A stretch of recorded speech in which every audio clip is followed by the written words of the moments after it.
Shabbat Shalom, Mishpacha. This is Rabbi Simon Altaf. If I can get a 1 that you can hear me all fine. Okay, great. Good job. Okay, we have I think this is probably going to be the most important lesson I give you today. And I think you should get a notepad for yourself. Get a notepad, get a pen, because it's better you take some notes. Or you open your iPad, and if you want to take your notes in your iPad or something, that's fine. But I do feel that it's important that you get notes, because you're going to have many questions otherwise, and you may have to listen to this lecture more than once to understand it. Adilia, are you having problems with voice? I think everybody else can hear me. Yeah, everybody else can hear me. Maybe it's something at Adelia's end. Maybe she needs to reboot her device. Reboot her device. So having said that, I think let's get into it, because there's lots to cover. I've got a short amount of time, and I'm traveling soon as well, back to the east.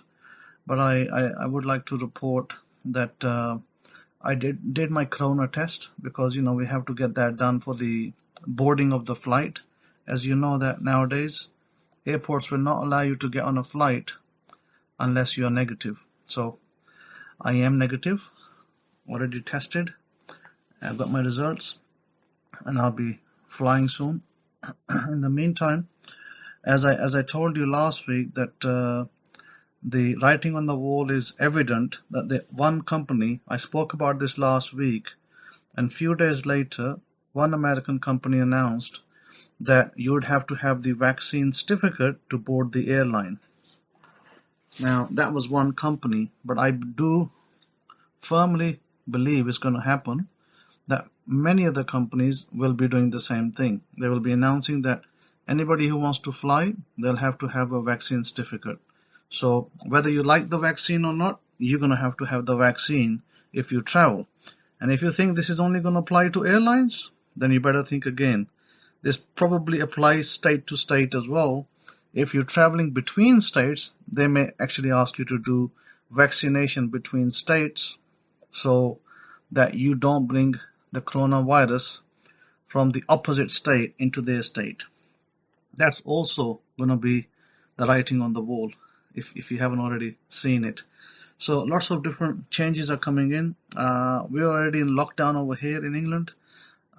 There's already a lockdown in the east, and there's a lockdown in America as well. Various parts of America, different types of lockdowns are being put in place because the cases are on the rise. I think America has probably got the highest number of cases, highest number of deaths so far, followed by some of the European countries having high cases and number of deaths. In India included, probably high cases, high number of deaths. So, but not probably as high as America. However, we are in the transition process, because now at least some people in the administration have getting their heads together, and just as I told you last week, that we are getting a new president next, in January. I told you that if the information I gave you wasn't valid, I would stop teaching you. That'll be the last time you'll hear from me. But I told you that January 21st, if it happens on the 20th, but 21st, we will have a new president sitting on the seat. That writing is also on the wall and now being confirmed by various Republicans. Now, I don't want to speak about politics so much over here, because I've got other much more important topics to cover, which will affect you directly, rather than who is president. It doesn't matter who's president. Whoever does a good job for America and is good for Americans, that's what we need to look at. And it doesn't really matter who sits there on the seat. It's, who puts the food on your table is what counts. And we all know that it's not the president who puts food on the table with stimulus checks. It's actually the God that we serve that puts food on your table. So always we need to give thanks to the God of Israel, the God of Abraham, Isaac, and Jacob, because you have food on your table at this crucial time when many people across the world are not having food on their table. I walked past a supermarket in England last week, just a few days ago. I went there to pick up a few items, and there was a man, a healthy-looking man, sitting outside on the floor, Englishman. He was just sitting there begging, and I was like thinking, my goodness, things must be hard that he's sitting over here in the cold weather begging for money. I've never seen it in my town. I've seen that happen in London, where the people, they sleep in boxes by the station, by the underground. But first time I saw a man, practically sitting on the floor outside the supermarket. So I guess, not just outside the supermarket. I was listening to the news, and they were saying that, I don't know, it's 40% Americans, for the first time in their life, they're going to food banks because they're running out of food. And so, many people over there were saying that it's the first time we've gone there to pick up food. So things are difficult for many, many people. This needs to be understood, that we need to give thanks. If we have food on our table, we need to give thanks, and I'm certain that many of you had a great Thanksgiving a couple of days ago with your families, friends, or whoever you sat with, and that event is now past. And I'm pretty sure some of you will be heading to Black Friday sales if you already haven't head to Black Friday sales. And so here we are on the Shabbat. A number of things I want to cover, and a number of areas. I think the first area I will start with is that the Parsha today is Parsha number 7, vayetz, which is Bereshit 28:10, Genesis 28:10. I will give you a gist of it. The gist of this Parsha is this, that Jacob is en route from his home in Israel, and he is going to his uncle's house in what's today called Iraq and Padam Aram, and he's going there, and on the way he stops, he sleeps, he has a dream, he sees a ladder, he sees angels coming up and down, he sees God, and he has a conversation with God, and God tells him that I will bless you. And he says that he said, through you, through your seed, all the families of the earth will be blessed. And then he basically repeats the same promises that were given to Abraham. And then God also tells him that he's with him and he will guard him. And he will bring him back to the land, that he will not leave him until it is done. And then Jacob wakes up from his sleep. What he does, you will not see in Judaism today. Because this is why I say that Judaism today is completely a different religion. If you want to call it a religion, it is a religion, man-made religion by that. It is totally different from the faith that our forefathers followed. Because what Jacob did at that point, you will not see in any synagogue. You will not have seen it even in, Middle Age synagogues. And so not even after the destruction of the temple you see it. So where did all that go? But you will see these kind of things that Jacob was doing, you will see in Hindu temples. Shockingly. I have to say this, that you'll see these things in Hindu temples and you'll say, oh, but that's Hinduism. But actually, what you see as ancient Hinduism is a lot of it is our faith. A lot of it is our faith that is incorporated into Hinduism today and in the ancient times, of course, but we've forgotten about it. We've departed from that. And, we think that we are following Jews, in Israel, Ashkenazim, and we think that we're doing the right thing, whilst you find that Ashkenazim have developed a brand new religion, which is totally based on the Gemara, on the Targums, and is totally based on modernism. and it was developed and created by a man called Yochanan ben Zakkai, whose grave I actually went to in Israel, in the north. I attended his grave.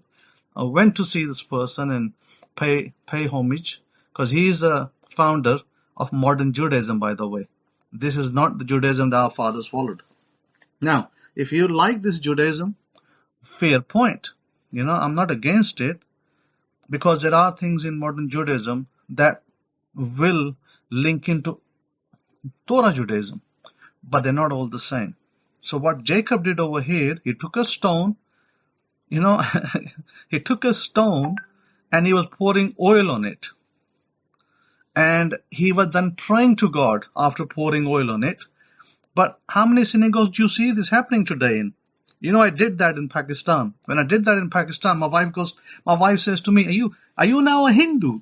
And I was like laughing, and I said to my wife, I said, you know nothing about our faith.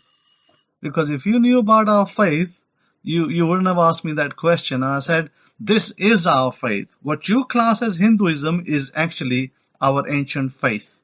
But I said, maybe one day I'll explain it to you, how these things change. So if you do these things in your house, you're going to get comments from people saying, are you now become a Hindu? So, beware of that. You will get those comments. And so having said there's nothing wrong, there's absolutely nothing wrong having a little stone, kind of altar in your home where you pour oil on it, or you pour milk on it, or you pour, one of those elements that our forefathers did as well. So, it's something to be happy about, not sad about. So, having said that, yeah, that's right, Rabbi Kefa. I should say you're from India, and so this is the problem. And if I have to go, because a postman might knock on the door or something, I'm expecting a parcel, last minute deliveries, then I will, just quickly go and open the door, because there's nobody home except me, I guess. So, but in the meantime, I'll pause the audio, and I'll get Rabbi Kefa to take over if that happens. But in the meantime, I want to give you, first of all, I want to tell you that the things that I have been applying in my life, I'm sharing with you. Because I've never shared these things before, because you might have thought, what the heck? What's the Rabbi doing? Is he gone crazy? Is he gone mad? Is doing these things that Hindus do? But no, things that I do are our forefathers and our ancient things that we did, that modern Judaism replaced. We are only going back to Torah Judaism. People say Torah Judaism all the time on the internet, but when you look at their Judaism, it's just a rehash of modern Judaism. It's not Torah Judaism. So unless you do the ancient things that our forefathers did, you cannot say you're doing Torah Judaism. That unfortunately will be almost like saying that you got the flu, but it looks like the coronavirus, but it's not the coronavirus. Or you got the coronavirus and it looks like the flu, but it's not the flu. So having said that, this is why I said, it's interesting to know about that. Let's start. So Jacob was doing this thing. It was immensely powerful. He was doing this thing. I was doing this thing in Pakistan as well, by the way. Very, very powerful. However, I'm not going to go into the explanation of that. We will talk about this another time. Today, I'm going to talk about some techniques that God has given us. That, sometimes our people, they fall short because they don't know how to get things from God. They're confused. They are lost. They don't know what way to ask. And so, unfortunately, the world that we live in, there's lots of religions around us, and sometimes it creates confusion for what we do. So what we really do is this. Is very first technique I wanted to talk about to you was something called an oath. We also have other wording for it, an oath. So if you wanted to manifest something, and I've shared this with some of my students, not with everybody. If you want to share, indeed, Rachel, I am. Indeed, I am. So if you want to share something with like if you wanted to get something and you're stuck and you don't know what to do, and you tried praying and you tried going to the synagogue, and sometimes people go to churches and they try and nothing changes, nothing happens. Then they say, must be I'm doing something wrong. So God has given us one method, and of several. This is one of those methods I'm going to speak with you. It's called the oath. And a lot of our women in the East are already doing this, by the way. But you don't find this in the West. I don't even see it in the Ashkenazim. They don't do this. They hardly touch on it. They actually tell you not to do it. Because of course they'll tell you not to do it, because they don't follow Torah Judaism. They follow Judaism, what I call modern Judaism of Rabbi Yochanan ben Zakkai. So, having said that, what is this thing that God told us? God told us that if you want to get something, you can do an oath with me, and I will give it to you. God didn't say, I might give it to you, I'll think about it, let me see if you do the right thing, or maybe you're 100% Torah, or maybe you're not, then I won't do it. No, God said, I will do it. It's a definite. There's no ifs and buts. But you got to fulfill the oath. Now, how do you do the oath? Now, modern Judaism will tell you that you need to have two witnesses. In front of two witnesses, you need to do the oath. That is not true, by the way. Torah doesn't say that. The Torah says simply, there are a number of ways you can do the oath. There are a number of ways you can do the oath. How can Judaism be modern? I will simply answer that it is from Rabbi Yochanan ben Zakkai. That's why Judaism is modern. If you're not sure, please go check up. There's no need to argue with me over here. I haven't got time to waste with talking about modern Judaism. So old Judaism is totally different. Modern Judaism is totally different. They're two different things and not the same. So let's come back to the oath.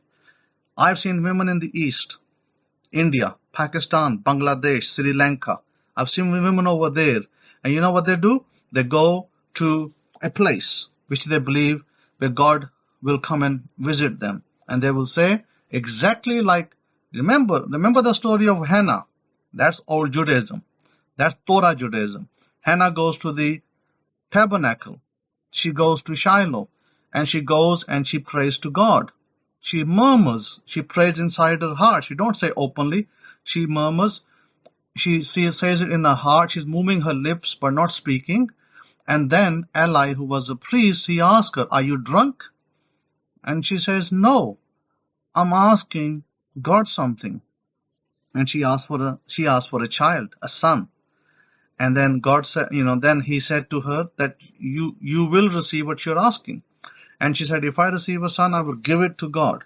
I'll basically give him to then what we call the temple, which wasn't quite the temple, but the place where God's Shekinah, God's presence came.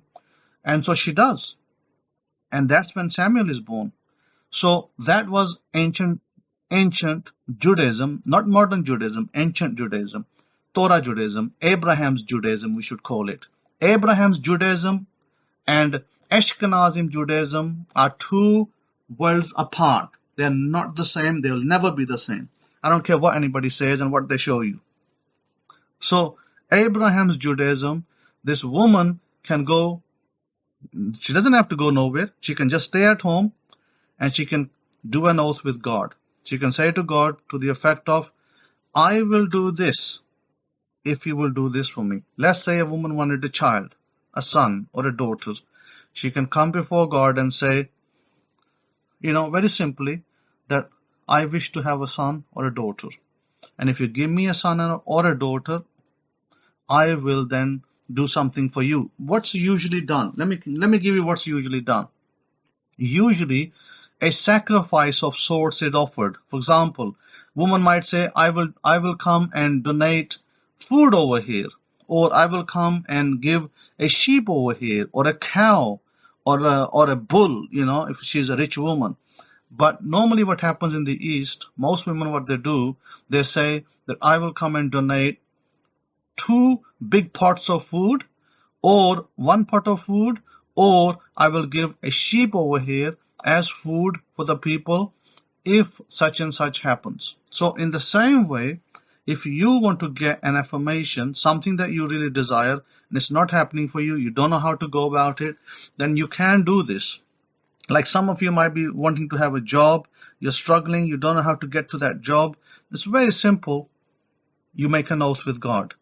So who is in charge of God's role over here? Who's in charge of what God says? Who are you going to take it to? You have to take it to a Kohen. That would be somebody like me. So you'll make an oath, you'll come and tell me about it, so I take a note of it, and I know that you made an oath. At that point, whatever you've said to God is what you will do once you received that from God. So you say to God, for instance, I need a $80,000 job. And if I get my $80,000 job, then I'm going to give, maybe 2 sheeps equivalent money. I'm going to give 2 sheeps equivalent to you. So then what you do is you bring that money, you give it to the Kohen. That's just to give you a flavor of what could happen. Somebody could say, if I get $1 million, I'm going to give God, they might say, I'm going to give God 20% of that $1 million. Of course, you're not going to give 20% from nothing. You're only going to give it if you get something, right? So God has to deliver the goods first before you even talk about giving anything. So that's your condition. So you have bound God in almost a covenant. You're saying to God, just like God says to us, if you do this, I will do this for you. You're saying to God, if you do this for me, I will do this on your behalf. So we as a Kohanim, my side, we have to be caretakers of that. We then have to follow it up. Now, it happened in the past that somebody came to me and said my mother made an oath. The oath she made, by the way, was that if she basically, one second.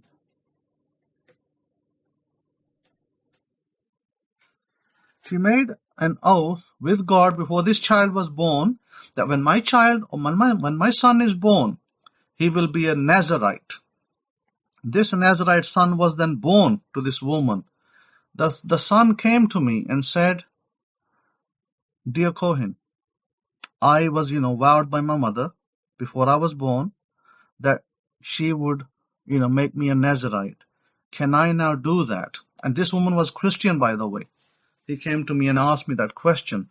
And I said to him, when was it that your mother made the oath? He said, such and such time before I was born. I said, okay. I said to him that in my opinion, yes, you can do the oath, but I would advise you do it for a limited time. You do not do it permanently. You will not survive permanently. If you say you want to do it for a year, you will not survive a year. My suggestion is do it for a short period of time. The man said to me, young man, he said to me, I'd like to do it for 1 year. I said, okay. But in my opinion, 1 year is too long. Don't do it for 1 year. Anyway, he insisted he wanted to do it for a year. He went away. He did the oath. 1 month later, he came back. Sorry, Rabbi, I broke the oath. I did something that I wasn't meant to do, and now the oath is broken. So I said, remember I told you not to do it. Remember I told you not to do it for this long, because I knew you wouldn't make it. So I said to him that now you have to give the penalty. And the penalty at that time was $500 equivalent. I told him this is the penalty of breaking that oath. It's about $500 equivalent, because it was like certain offerings, certain things that a Kohen has to do on his behalf. But this man never came back to me after that. He never rectified his, and Rabbi Kefa, you know this, I told you about this. He never came back. That's the last I heard of him. So this is a problem. Don't think to yourself, oh, God won't do it and I won't have to do my part. No, God will do his part. You must do your part.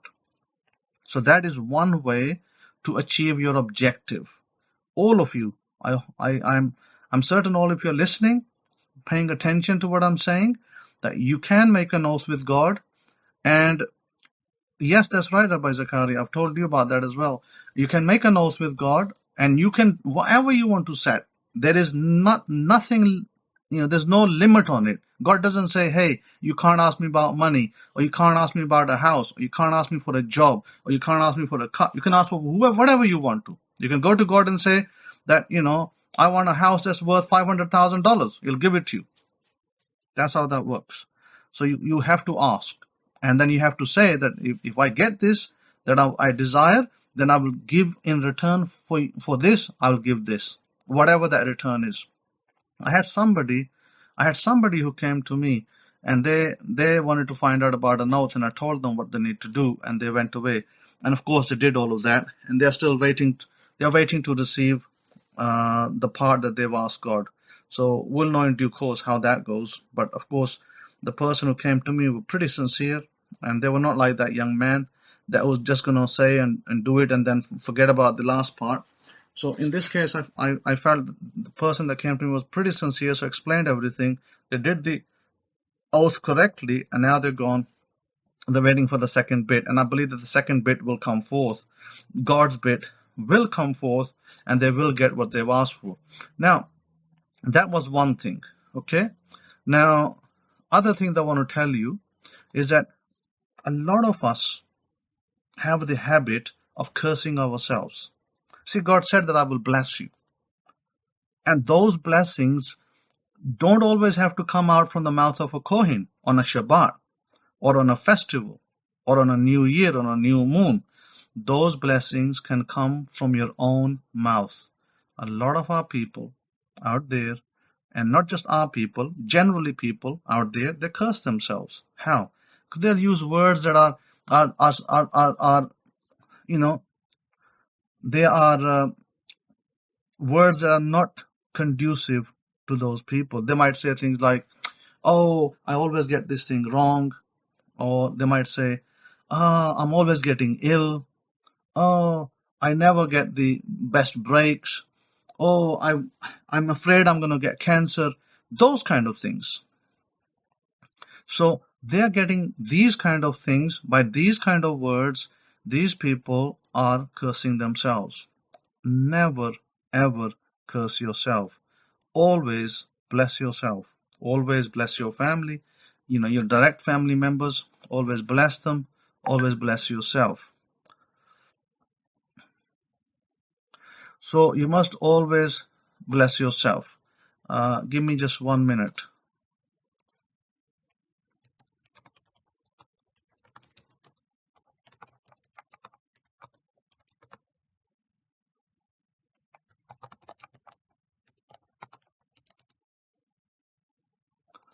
So always bless yourself. Whenever you sit on a meal, always bless your water, always bless your food. You see, one of my rabbis asked me, he said to me in an email, do we not have to do the Siddur now? Can we forget about it? And I said, absolutely not. The Siddur is there for our blessing. It is there for our need. We must do it. We cannot forget it. Because when we do the sounds, when we do the bracha, the blessing from the Siddur, think about the sounds that you're making.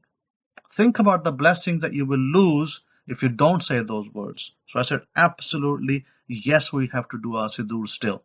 The Forever Siddur, the Forever Israel Siddur is the Forever Israel Siddur. It's not the 2-month Israel Siddur or the 1 year Israel Siddur. It's Forever Israel Siddur.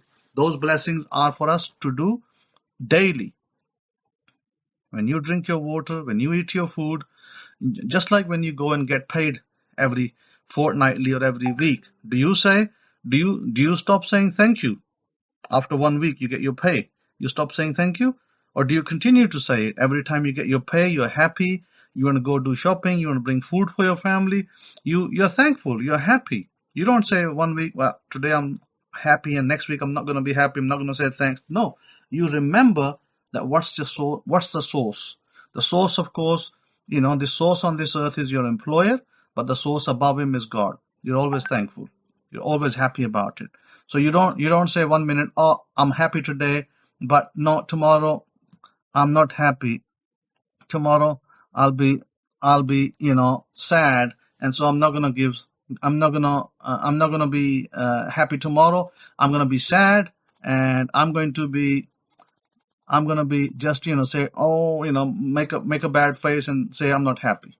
So very important to remember that you always give thanks. So if you're going to put the Siddur to one side and forget about it, then why did I spend all those years, writing those important prayers for you to say them?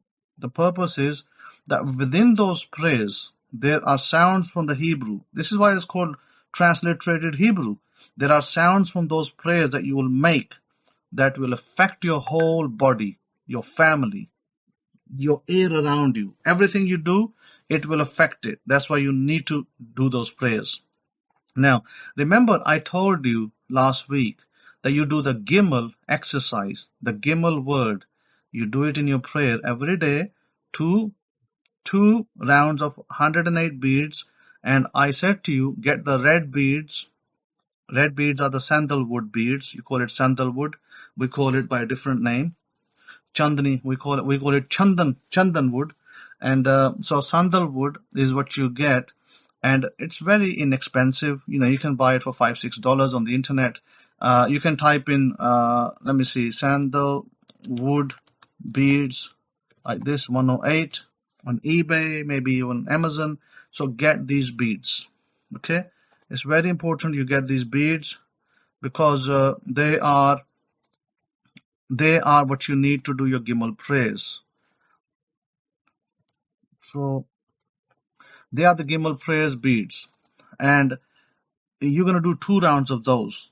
Now, I don't know about you. I think it's only been a week. I have started to see miracles in my life. I'm not sure if you're seeing anything, but I am already seeing it.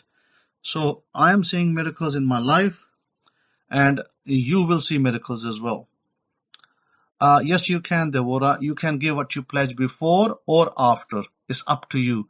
You see, sometimes you might say if you're asking for a big amount of money, if you're saying to God, give me $5 million and I will give $1 million of that to you, if you do that kind of thing, then of course you can't give it before. So you must receive the full amount. So therefore, you have now bound God to give you that amount before you can hand him back that amount. So I will always say, if it's a large amount of money, wait and don't, give any amounts of money unless it's a small amount. Don't do it until you are happy that you have received the amount that you're asking God. And so therefore, we're talking about big amounts over here, not small amounts. I'm not saying ask for petty pence. Ask for big things. Don't ask for small things, because small things you can receive as well. But, God is able to give you great things. Why would you ask for small things? When he's able to give you great things, he tells you, I'll give you anything you want. So, go for the big one. Go for the big kill, as they say. Go for the skies. Aim for the skies. And you might be able to settle in between somewhere. You build your house in mansion in the clouds. That'd be okay. So having said that, think about what you want, ask for it in the right manner, and you can receive it. Now the Gimel prayer. Gimel you do 108 times twice, and then you just do the Gimel, okay? There's 2 others I'm going to give you today.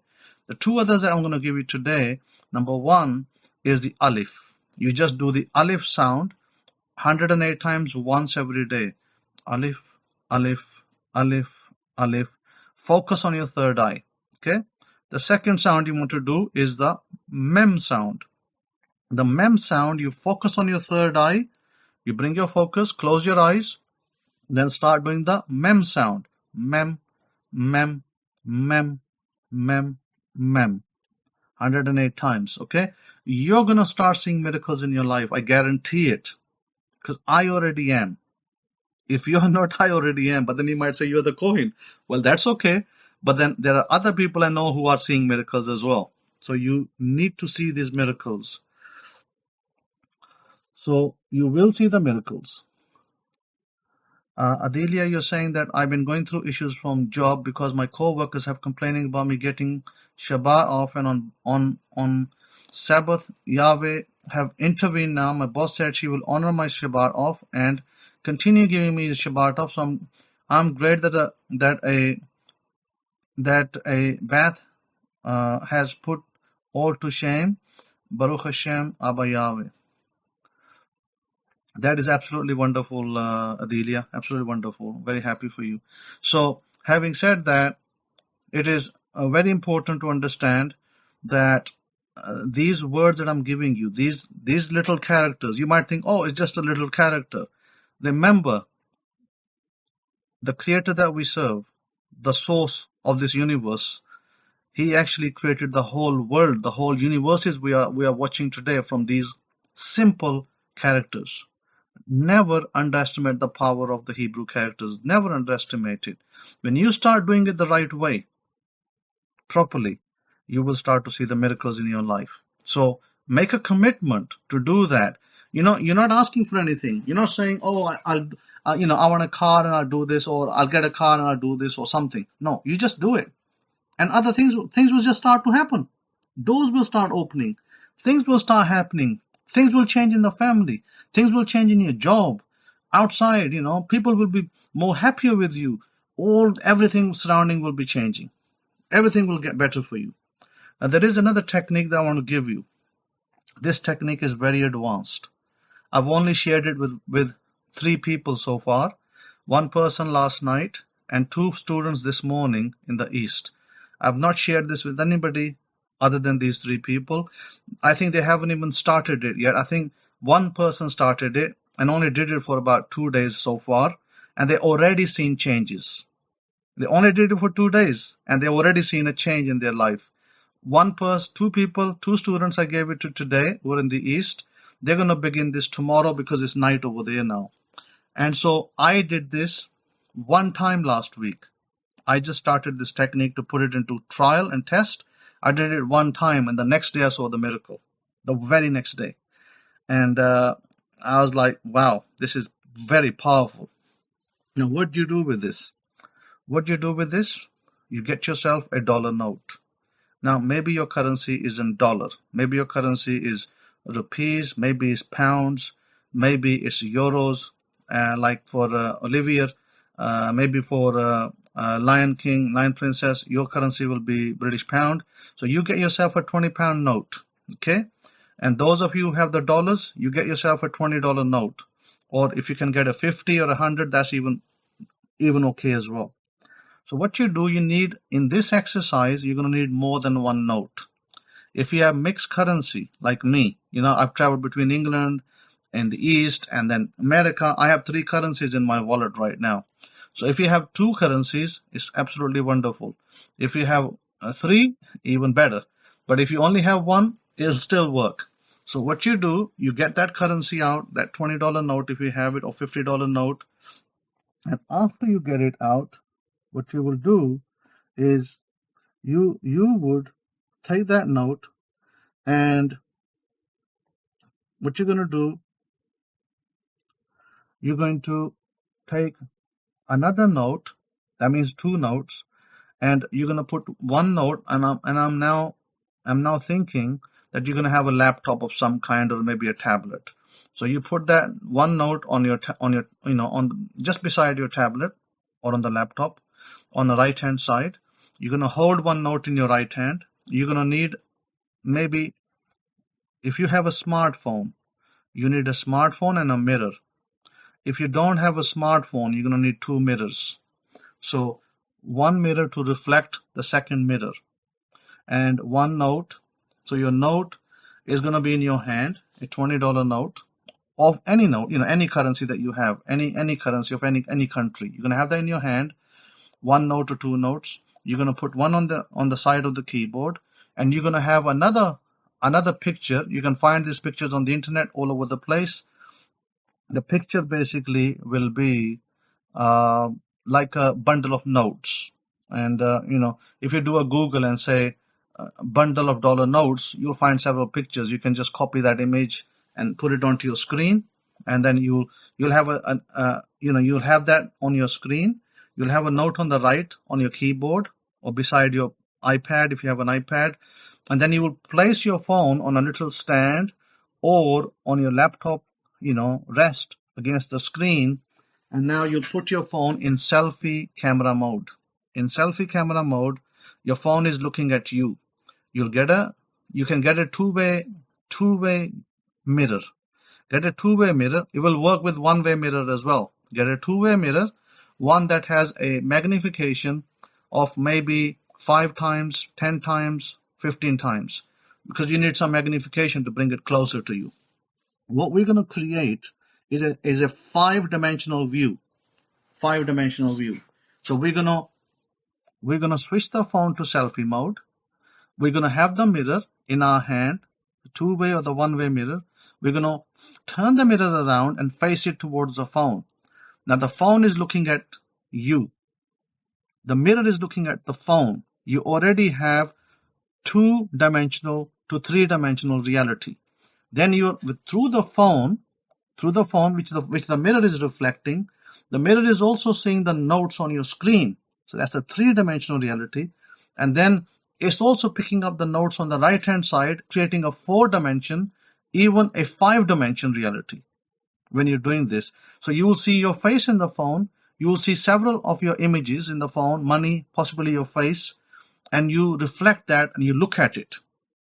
Before you look at it, you'll take the note, whatever that note is, whether it's a British pound, Euro dollars, or American dollars, or Canadian dollars. You'll smell it first. You smell the note and you'll say these words. You're smelling the note. You smell it. Get a good sniff of the note. You'll then say, I love you, and our love will last forever. And thank you for being in my life. Thank you for circulating in my life. And with you, I'm going to do good things.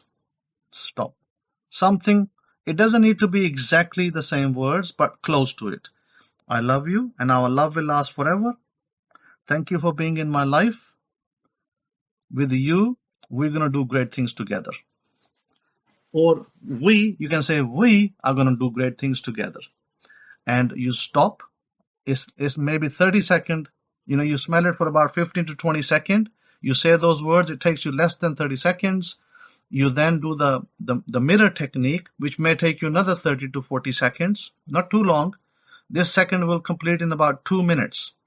And then once you've done that mirror technique, you're happy with it. Then what you do is you will then close your eyes and you will do some imagination. In your imagination, you see that now that you're a person you wanted to be. Like if you wanted $10 million, you now have the $10 million. If you wanted 1 million, you now have the 1 million. And now you're sitting on a table or you're in an office and you're enacting a deal. Maybe if you wanted to buy a house, you're at an agent's office and you're giving them a check and saying, thank you very much for the purchase of this house. Here is the $500,000 check. That is for the house that I purchased from you. And they are receiving the check with thanks, and they're saying thank you to you with your name. And you visualize this. This may be a 30 to 60 second visualization. If you are purchasing a car, you see yourself at a dealer. You're paying the dealer a $40,000 check and saying thank you very much for the car. Here is the check. And when can I drive it away? And they're telling you, ma'am or sir, we'll have it ready for you in an hour. Please just give us 1 hour and we'll have the car ready. You can drive it away. You hear this in your ears. You see it in your eyes when you close your eyes.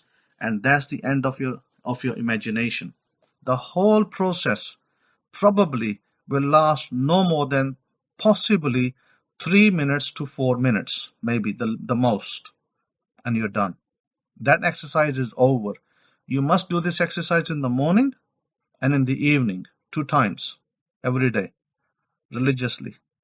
You do it for 30 days. And I'm not saying you stop after 30 days. If your desire has come in, then you can stop. But if you want to continue to build on your desire, then you can continue. It's up to you what you want in your life. But you will do this. You will start with just that. Remember what I said. It's a 3-minute job, but it will change your life forever. Now, I did this technique. Okay? Let me tell you what happened with me.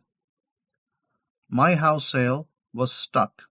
I lost a buyer who was trying to attempt a sale since January last year. I lost, not January, I'll say March this year, sorry. March this year is attempting a sale, purchase of my house. He failed. He didn't get the mortgage, the loan from the bank. He wasted six months of mine. At the end, it was a no. Bank refused to give him money. He went away. Then I had another buyer. The other buyer went away as well because they also couldn't get the letter from the bank. And I was sitting over here and I was saying to my sister, what a bummer. I said, I've come to England and I've lost one buyer already. This is the second one who I don't think is going to get there either. And I was saying that, and then I did this technique the night before. My sister goes out, she comes back in the door, and she says, I have a deal for you. I will take your house. I will buy it instead. She said, but I won't give you the money now. I won't give you the money now, all of it. I'll give you some money that will help you to build your house in Pakistan. And you can go there, build your house, and we'll call it quits. The rest of the money, you've got to give me 18 months, and I'll give you the rest of the money. Maybe I'll give you earlier. She said, maybe I'll give you earlier.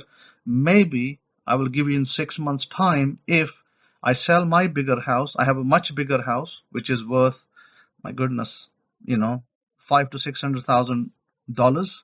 She said, I will sell my house and I'll return all of your money. But if I don't sell my house that quickly, then we'll stay on our timeline and we'll work the deal like that.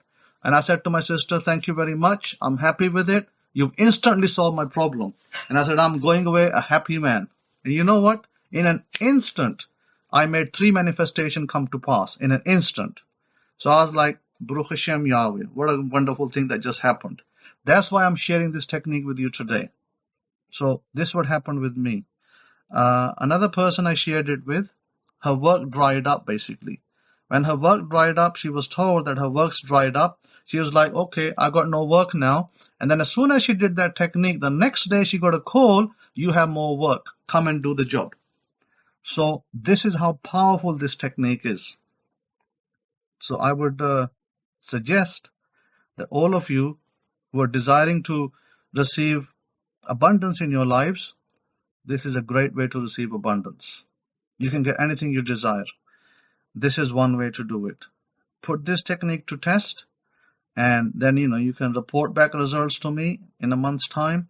And if you're all doing it correctly, if you probably have questions, I would say that you go to our website, you write to me on shimon63@yahoo.com.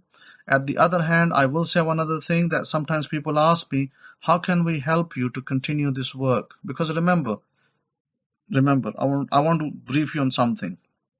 I could leave you today and walk away from you, and I would never look back. Honestly, I'm saying that from the bottom of my heart. I would walk away and I would never look back. But I would take all the treasures with me, and nobody will know, how I got there, because I won't tell anybody. But I won't do that. I'm here as a Kohen, and I want to benefit you as much as I can. As God benefits me, I want to benefit you as well. So this is why I'm telling you that you must support this work.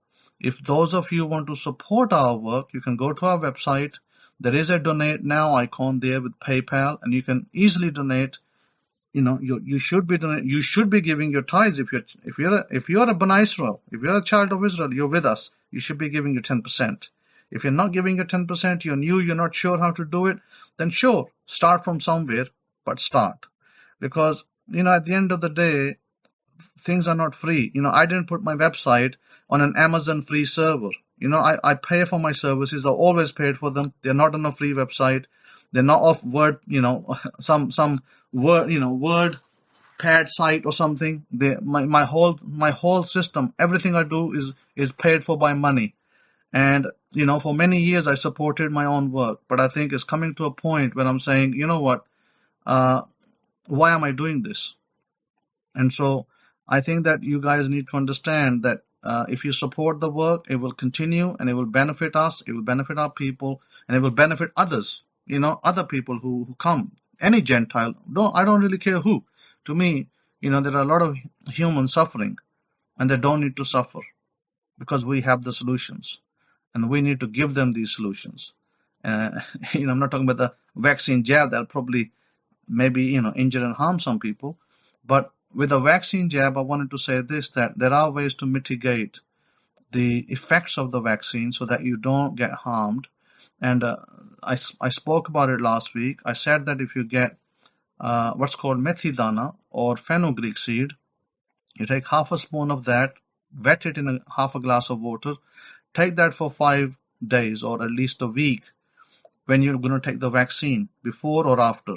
Before or after you do that, you get the vaccine jab. If you have to, you get it, because they are going to push this out everywhere. You take that seed. That's number one. Number two, get yourself black seed oil, and you take half a spoon of black seed oil every day.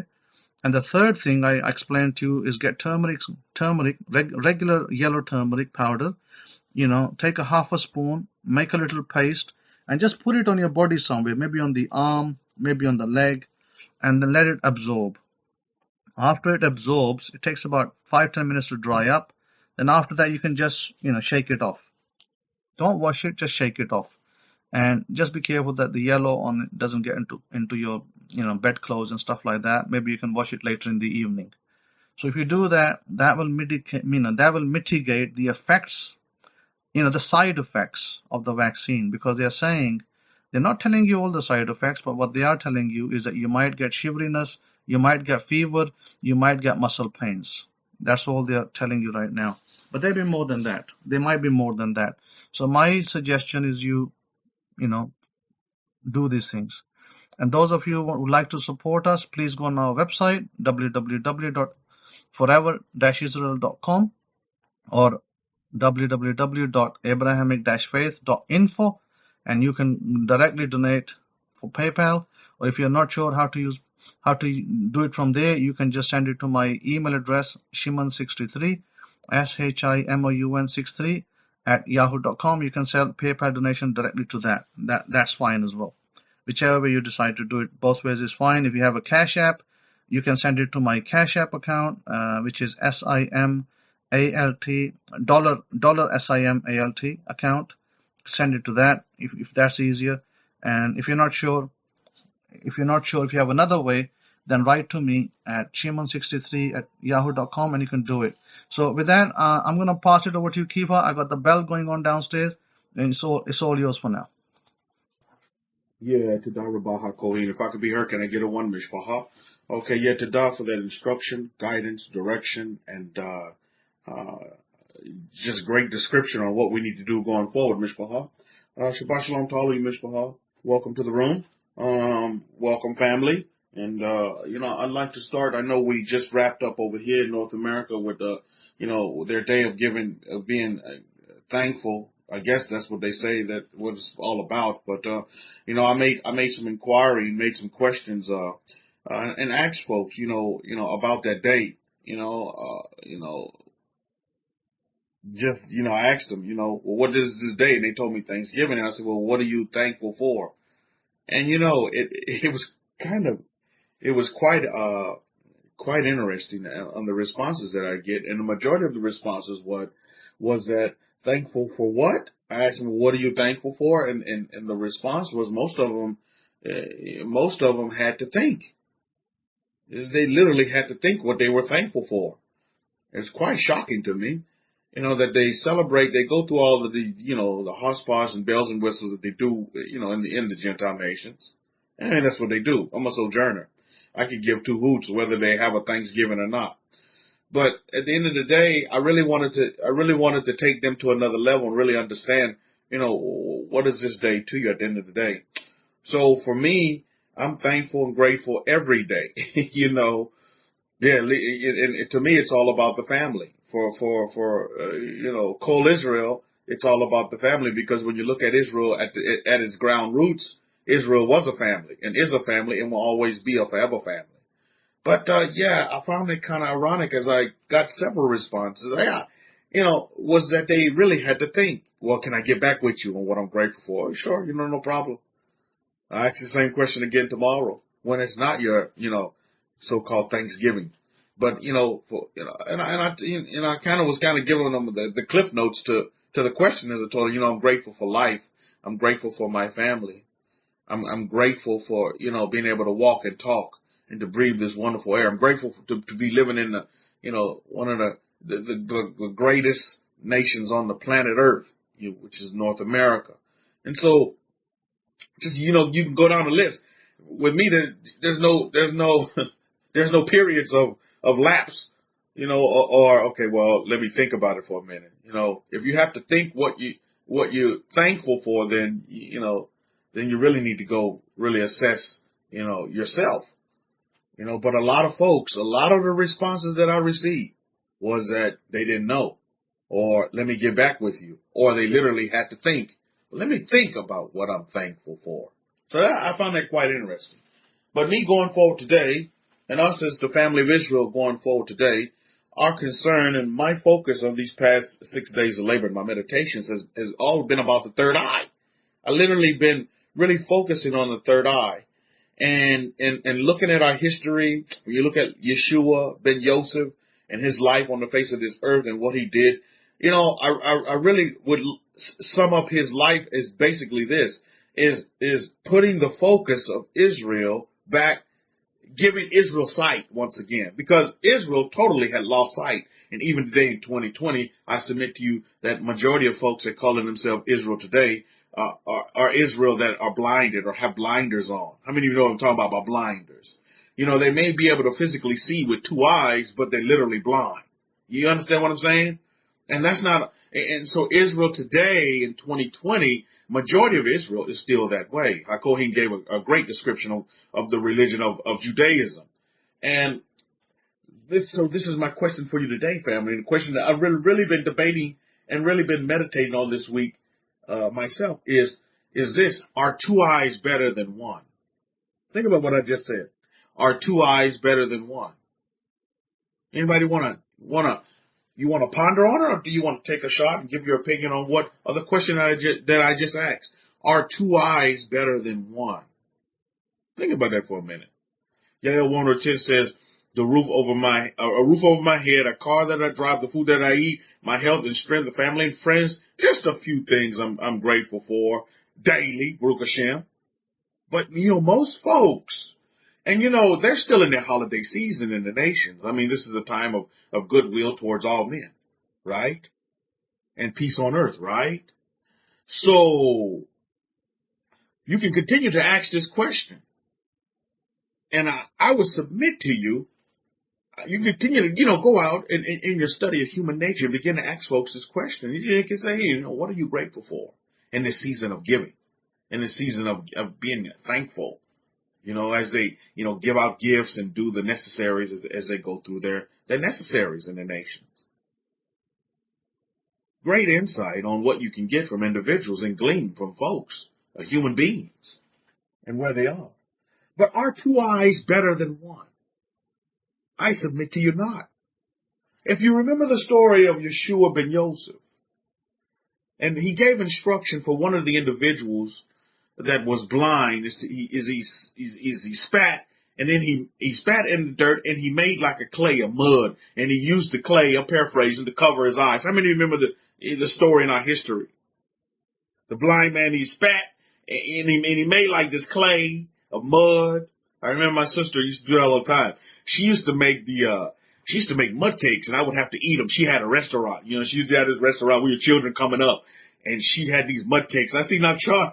He goes in the garden, and he's just like his father. He's in the garden, and Nachan is eating mud as well. So he's eating the dirt. I was like, okay, good nutrition, son. Good job. But anyway, my sister had the restaurant, and she had, and I had to be the one. I was patronizing her restaurant, so I had to go in there in the restaurant, and I have to eat. She'd make these mud burgers, these mud cakes, she called.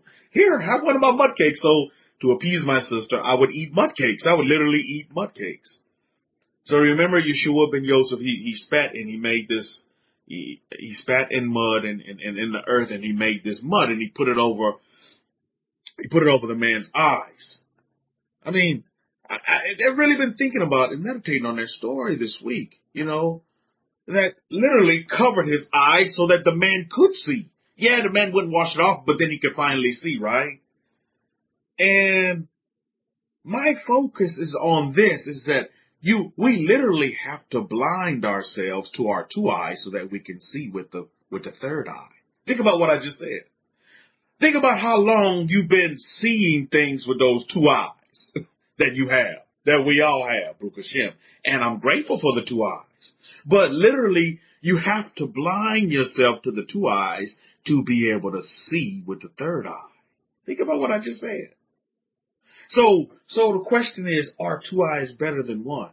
Now, we all know about Jacob's ladder. How many of you have heard the story of Jacob's ladder before you came back into the way of Abraham? Anybody? Anybody? If you heard the story of Jacob's ladder, even before you came into the way, you had some kind of preacher, some kind of apostle, some kind of disciple told you the story of Jacob and his ladder. Now, Jacob had a ladder. So my question to you is, do you have a ladder? Do you have that ladder? Now, it's hard to see. For some folks, it's difficult to see. And I truly appreciate our Cohen's lecture when he talked about, sometimes we curse ourselves. Boy, that's totally true.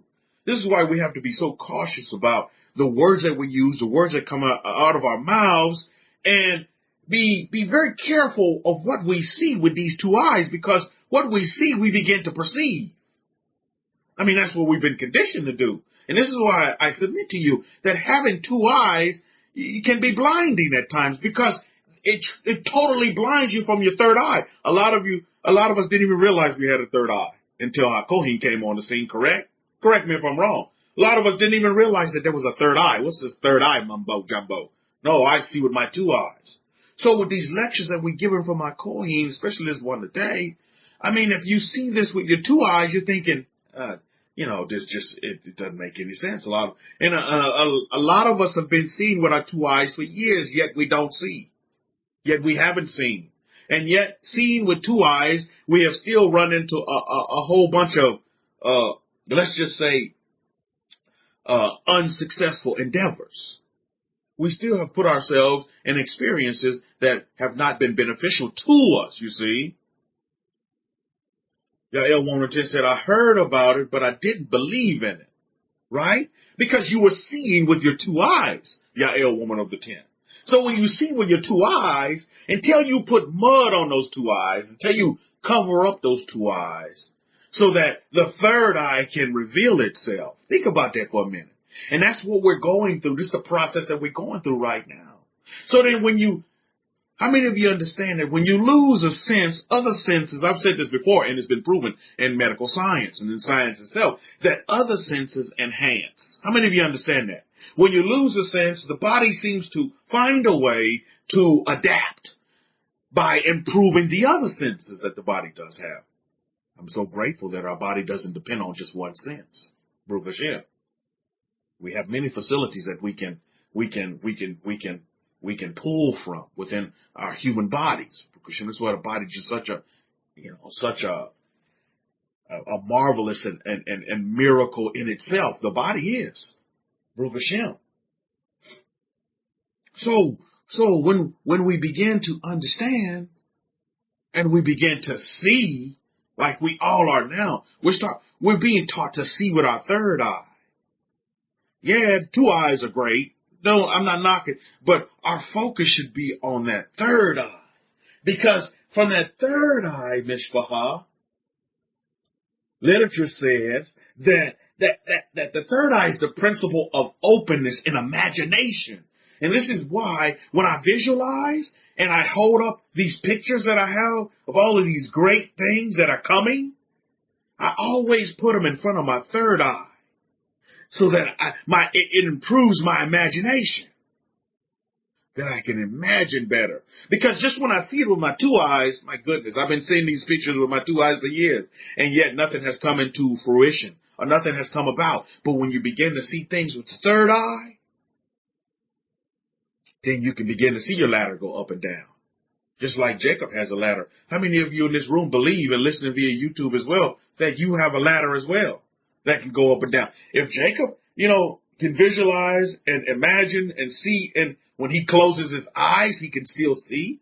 Imagine that. Just like you all see this as well. When you close your two eyes, you still can see. You can imagine, right? And you have these images and these pictures that you see. Now, it can be for good or for bad. And guess what? The third eye has always been there. You close your eyes and yet you can still see. You close your eyes and you go to sleep. A lot of you dream. A lot of you have visions. Just like Jacob had a vision, just like, King David would dream, Baruch Hashem, have many dreams, was a dreamer of dreams, Baruch Hashem. All of our patriarchs, and I would submit to you, our matriarchs, had the ability to dream and see things with their eyes closed. That's marvelous and truly beautiful. But again, we have to harness that third eye, and we have to dust off the cobwebs and truly begin to see. And not only see, but begin to believe what we do see. And make it a part of our belief system. I submit to you to this day, do a majority of people believe what they see or what they hear? That'd be a great case study to do amongst human nature. Would more folks, when it comes to believe what they see opposed to what they only hear? If their eyes was closed and they only hear it, would they believe it more? Or would they believe it more with their hearing blocked off, but they see it in front of them every day? I submit to you that the seeing would win hands down. But when you become when you give up so much of yourself, which I mean you surrender yourself to anybody and anything. And at one time or another in my life, I'm guilty of being that. Of just surrendering myself to somebody else. Of just giving up of myself. You see, when you begin to give up of yourself, then somebody will take, or some situation, or somebody will take hostage of you and begin to, what they call, the word today would be use you and abuse you, take advantage of you, you see, because you allow them to do that. So when you begin to give up so much of yourself, then you lose that ability to be able to see. And then you're just going on hearsay or what people say. And that's why you hear in religions all the time, they say, well, Pastor said. Well, what do you see from Pastor? Not so much what Pastor, I don't have to see it because Pastor said it. Pastor said it. This is what Pastor said. This is what Mama said. This is you surrendering of yourself. You surrender. You just do what you want with me. And I'll just mimic, I'll parrot whatever you want me to say. I'll do it. Do what you want with me. But you're not basing things on what you see. Well, what are the results that I'm getting from being here, at Hagee's church? What do I see? Not what Hagee is saying. What do I see in front of me?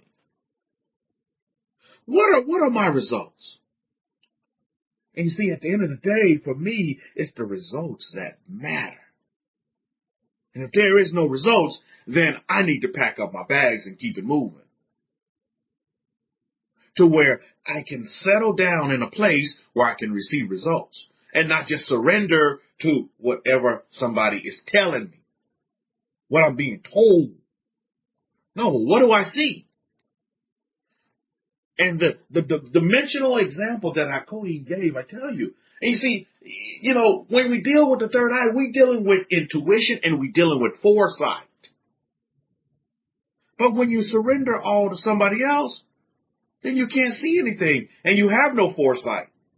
Because then you just become what they coin the word a follower. You're just following. You have no imagination. You have no openness of thought. You can't even think. You see, so do you understand why Yeshua ben Yosef, he went around all the time talking about, being blind and being blind. You're blind, you're blind, you're blind. If you don't believe me, let me give you the statistics on it in the King James Version of the Bible. Just for kicks and giggles. In the whole of the Torah, the word blind is only mentioned 8 times. 8 times in the whole of the Torah. The first 5 books of the Bible. The word blind in the King James Version is only mentioned in 8 verses. Yet alone, if we would just go to what they call that New Testament, as they call it, in Matthew alone, The word blind is mentioned 14 times, just in Matthew alone. And the top of it all off, Yahunan, the book of John, blind is mentioned in 18 verses. The big winner chicken dinner is the book of John. So I would submit to you that there's a lot of blinding going on. And so Yeshua ben Yosef was coming in to do a reset, to muddy your eyes so that you can see, to cover your eyes so that you can truly see. This is what he meant by it. I'm paraphrasing that the blind, those that see are blinded, and those that can't see can see. Those that are blind can see. Baruch Hashem. Sight is so very important, because what you see is what you will begin to imagine. How do you see yourself? This is why Hakuim, with this new tool that we have in front of the mirror with the dimensions, is so very important. Because at the end of the day, what are you looking at? You're looking at yourself and how you perceive and how you see self. Well, you're looking right at yourself. Your phone, you put it in selfie mode. So who you looking at? You're looking at self. You're not looking at pastor. You're not looking at mama. You're not looking at hubby. You're not looking at the wife, but you're looking at yourself. And truly, at the end of the day, we lessen ourselves. God is not lessening you. Believe me. The God of Israel, the source energy, source power, powers of energy, powers of Israel has already told us that we're already blessed. So we can't be lessened unless we lessen ourselves. Jacob's ladder, what about your ladder? Is it going up and down? Do you see movement up and down, to and fro? We must see it before we can believe it. Belief is very important. But belief, too, has been watered down and changed. The forever belief is not modern belief. It's just totally not. It's totally not. Modern belief is empty. But forever belief, or what you may know of as ancient belief, is based on results. You see, modern belief is empty because, you know what modern belief is based upon? It's based upon hope. And hope is not a positive word. Hadassah, hope, no offense, but I just want to let you know that hope is totally not it's not a positive word, because hope is empty. It leaves you empty. I'm telling you, sure as shooting. That's what belief is based upon today. Modern belief is based upon hope. Well, I sure hope we get there. Well, my question to you is, are you going to get there? Don't worry about the we. Are you going to get there? Do you want to be there? I'm not concerned about the how. But do you want to be there? How is irrelevant. The question at the end of the day, just like Yeshua ben Yosef asked all the folks that come into his dealings, do you want to be healed? Do you want to see? Not, well, let's figure out how you're going to see. No, do you want to see? Do you want sight? Truly, I do. I want to see. But I don't only want to see with these two eyes, because in the history of my life, seeing with these two eyes have failed me a lot of times. A lot of times. Because what I saw was not real. How many of you have been there, done that? What I saw with these two eyes was not real. It was an illusion. I don't want to deal with illusions now. I want to see with my imagination. I want to imagine things.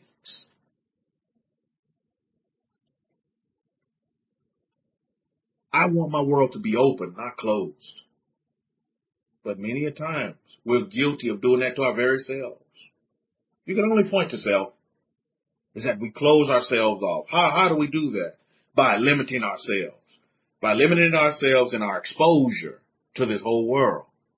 And understanding there's a bigger world outside of a Republican. There's a bigger world outside of a Democrat. There's a bigger world outside of the President of the United States. And just like I quote, he said in his lecture, at the end of the day, the President of the United States don't put food on my table. You see where I'm going with that? So is that important? Is that relevant to me? It's just another ploy of emptiness. When folks just put all their belief in a system. Put all their belief in a man. You don't have to put all your belief in a man. You put all your belief in yourself. You see, but for a lot of folks, that's very difficult. Because when you have to put all your belief on yourself, then the blame stops with you. That's the blame game. It stops right with you. That's where the buck stops. The buck stops right with you. You see, folks don't want to do that. See, they always want an avenue or a scapegoat where they can point the finger at. Say, see, this is why I'm not successful. This is why I'm not blessed. And they point the finger at everybody, lottie-dottie. And again, that's just another tool of the emptiness. That's just another tool of the emptiness of the belief system. I don't believe I can succeed because of this person and that person. You see? That's empty belief. But ancient belief is based upon results. Forever belief is based upon results. Well, how do I get the results? Then you need to do things the right way. Then I need to do things the right way. Well, how am I going to go? What do I go to from what's right and wrong? Remember, we talked about Rivka the right. How do I know what's right and wrong? Where do I go? How do I know that I'm doing it right? How do I know that I'm seeing with my third eye? How do I know? Look at the results. The results will be in front of you. Well, I'm not receiving results yet. Are you going to give up? Or are you going to continue on? Continue on to rinse and repeat until you do get results. Until the emptiness within you is filled. How do you feel the emptiness of that belief system that the world has? Is that you got to get results. That's how that fills up belief. Results fuels belief. Write that down because that's the facts on the ground. It's the results that fuel belief. And then you're going to want more of it. And then you're going to want more on your journey. Imagine yourself in a car. And at some time or another, that car needs to be refueled. Because you're on a journey and you're traveling in your car. And at some time or another, you need to make a stop and refuel. And that's what results do. They give you that fuel to refuel so that you can continue on your journey and continue to meet your marks. Not focusing on the emptiness of belief, because the emptiness of belief will leave you in sin. It will prevent you from meeting your marks, from being a mark maker. You see, that emptiness of belief, of that modern belief system is a failure. Because there is no results there. How many of you like to see results in front of you? Put up a capital R. You say, I'm all about results. I'm all about results. Results. What's the results? And we need to examine this because truly at the end of the day, when we get to the meat and potatoes of the whole situation, to die for your responses, by the way, is that I want results in this life. You look at our history. The rich history of the Hebrews, the rich history of Abraham, Isaac, and Jacob, and the powers that they served. My goodness. Torah is all about results. If I can sum up the Torah, results. It's all about results. It's all about results. That's what our lives. And that's the roadmap in our journey that we're on right now. Is how teach me results. And I'll do results. This is why it's pivotal that we stay very close to HaKohen.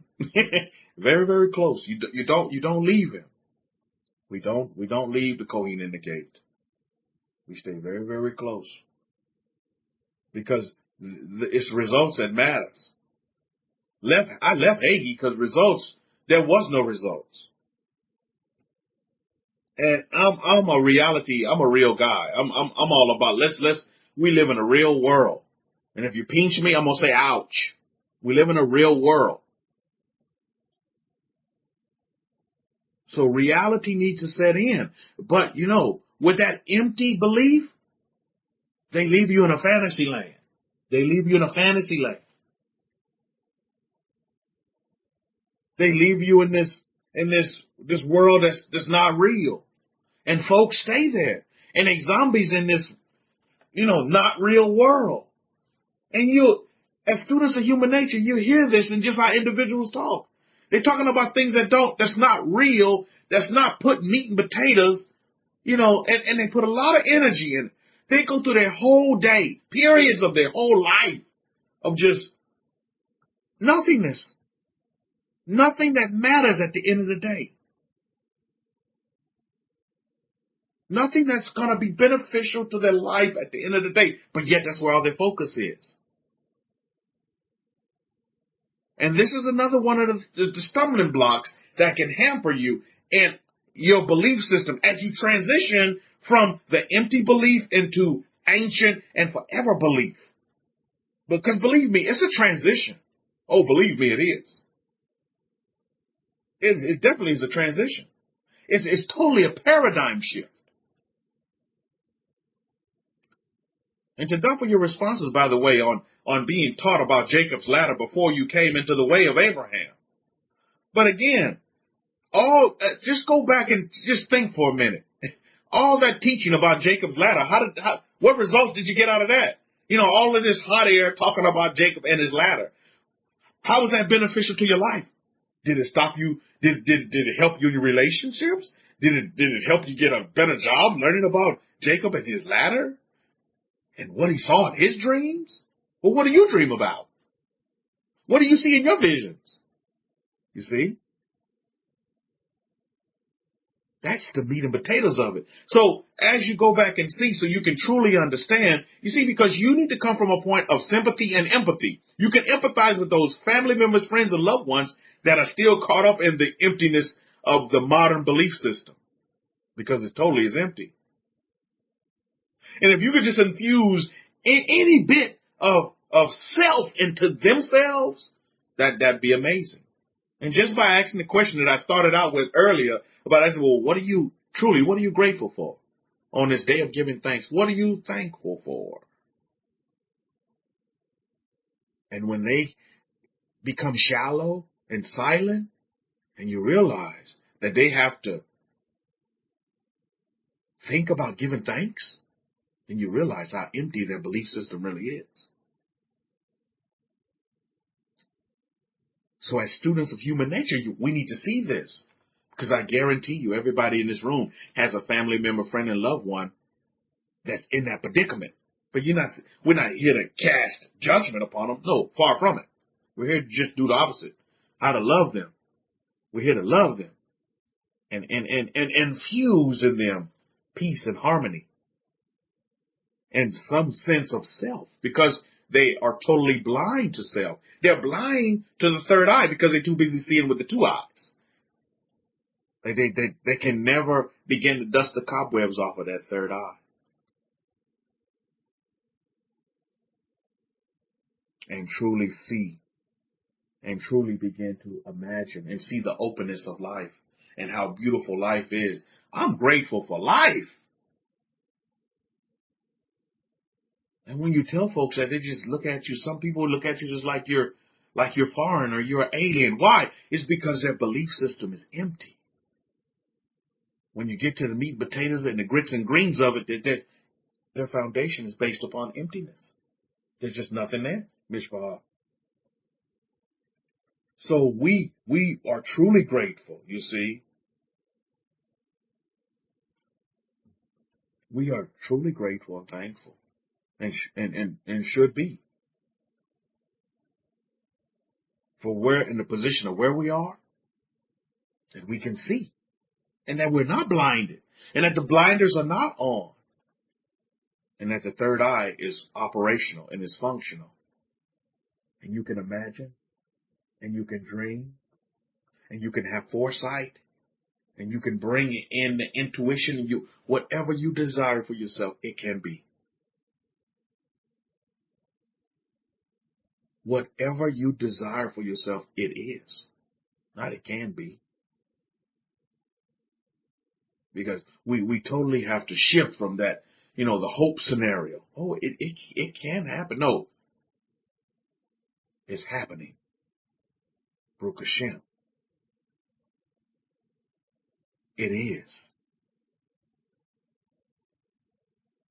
The powers of the creators, the powers of the universes, the Milky Ways, the galaxies, and this earth said, light be, and light was. That's what it is.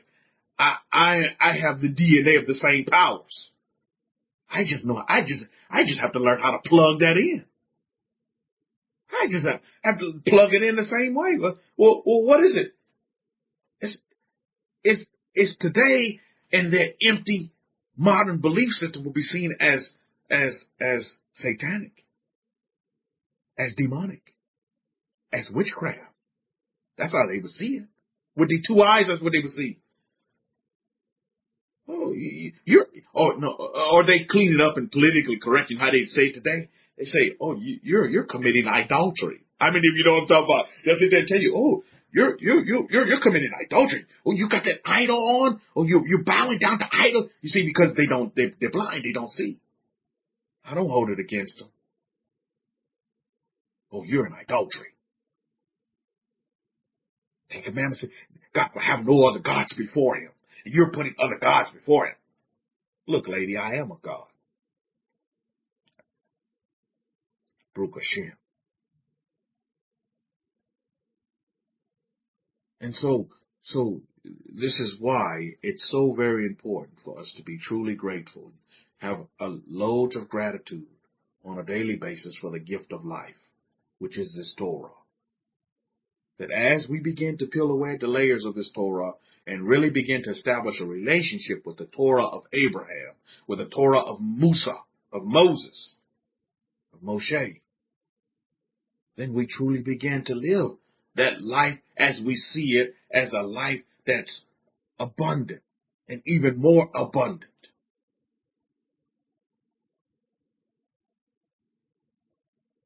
And not a life that's based upon abduction, where you allow someone to take your life from you and just use you up and abuse you. And then when they're done using you, then they're done with you. You don't want that. I don't desire that for myself. I desire to be a light to the nations, a light of life. Not here being judgmental. Why am I sitting here and being judgmental about what the Gentiles are doing? They're Gentiles. I mean, come on, man. I'm here on a journey. I'm a sojourner. I'm here to assist. And whoever I attract in my path, I'm here to help them in any way that I can. And even if it's just by asking them a question about themselves, because they can't see themselves, and truly I can sympathize and empathize with them, because for a long time I didn't see myself, because I was so caught up in other selves and pleasing other selves that I never got around at that time to examining myself and taking care of myself and establishing a relationship with myself. But Baruch Hashem for Hakohen in the gate.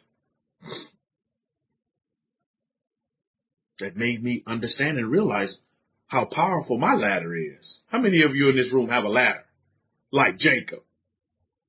Anybody? Put up a capital L. You say, yes, Rabbi, I do have a ladder like Jacob. And I climb my ladder and I go up and down that ladder. All around it. I go underneath it, Baruch Hashem. You know how they say, oh, you know how they say have this superstition, oh, don't go under the ladder. What is that? What does that have to do with beings in Colombia? I'm going to go under my ladder, over it, through it, up and down it, Baruch Hashem. You know, life is truly a gift. It truly is a gift from powers. Don't see life and don't, sell yourself a shortened life because you don't live it to its fullest. Life is so beautiful. Yet, because a lot of times we self-sabotage ourselves because of what we speak or how we think or what we see. This is why it is important that we see with the third eye. We begin to use the third eye. You see, because the two eyes have been blinding us for so long. We've been seeing, but we haven't been seeing, right? So it's very important at this time, paramount, at this period in history, that we begin to open up the third eye.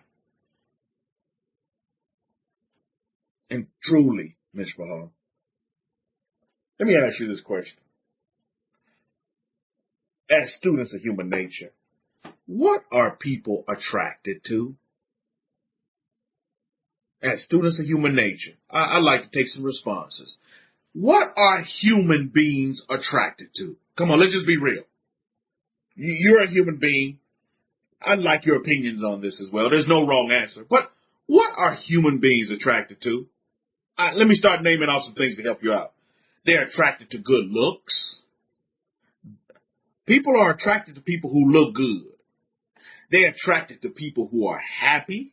They are attracted to people with money. I'm going to tell you right now, folks are attracted to people that have money. Anybody disagree with me? I'm telling you, human beings are attracted to people who have money, who are happy, who, your woman says smell good. That's absolutely correct.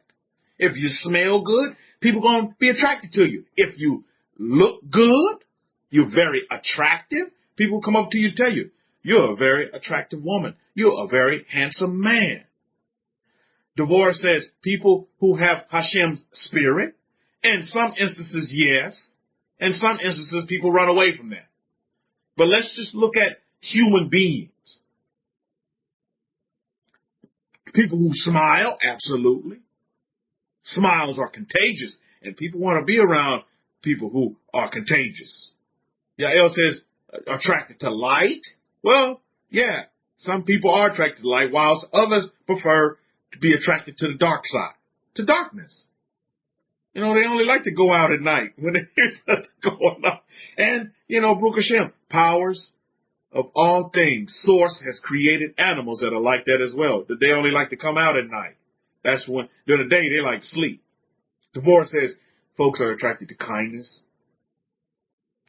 Absolutely right. But I tell you, one of the mainstays is that people are going to be attracted to people who are kind. And you're right. One of the mainstays is going to be money. People are attracted. They don't care who you are. They don't give two hoots about you. If you have money, they're going to want to be around you just for the fact that you have money or that you're popular. You have popularity. You have a good charisma about yourself. Now remember, take that and put that in the front of your minds when it comes to, you being a light to the world. Well, we know light does attract, correct? So you as a light, how are you going to be attractive?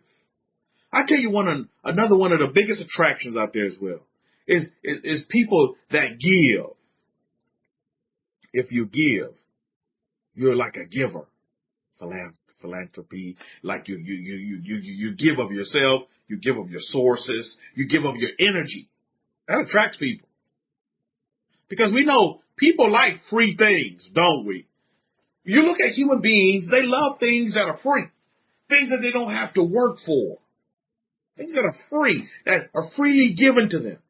And they don't have to apply any energy of their own. They love that. As we study societies today, and we study human beings today in 2020 going forward, coming up on 2021, Mishpah, my goodness, where has the period gone, right? 2021 coming up to a theater near you, Baruch Hashem. Great things are going to happen for all of you in this room in 2021.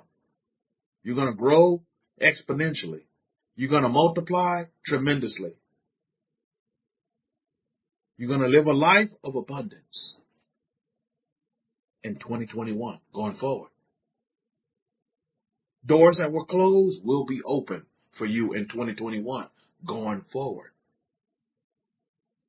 You must begin to see yourself in that light. Open your mind, open your imagination, and begin to speak and create that foresight. And that comes from that third eye of how you want to be, of how you are now, how I am now. And that's how you keep moving from strength to strength to strength.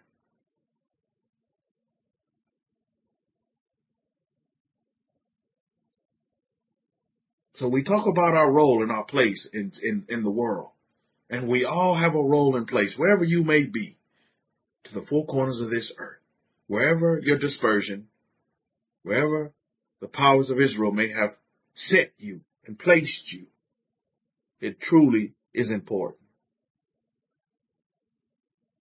Don't ever lessen yourself and say you're less important than somebody else, because you're just as important. And the role that you play is much needed and much desired. Your talents, your abilities, you have them. You are able.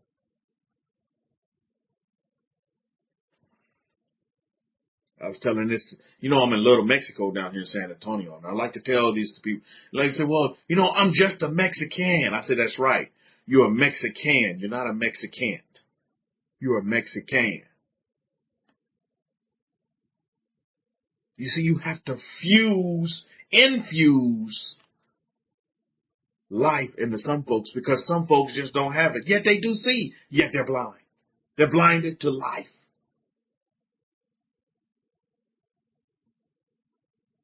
So you're a Mexican. You're not a Mexican.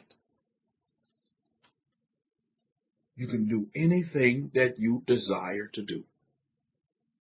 And I say that to everyone in this room and listening via YouTube as well. Whatever you desire to do, do it. Do it. Just do it. Be it. See it. Believe it. And then be it. But if your belief is based upon modern belief, then you'll never see results. The results won't show. Why? It's because the belief of modern society today is empty. Thus, you will never find results there. Now, we both know that results come in two forms. You get a positive form of it, and you get a negative form of results.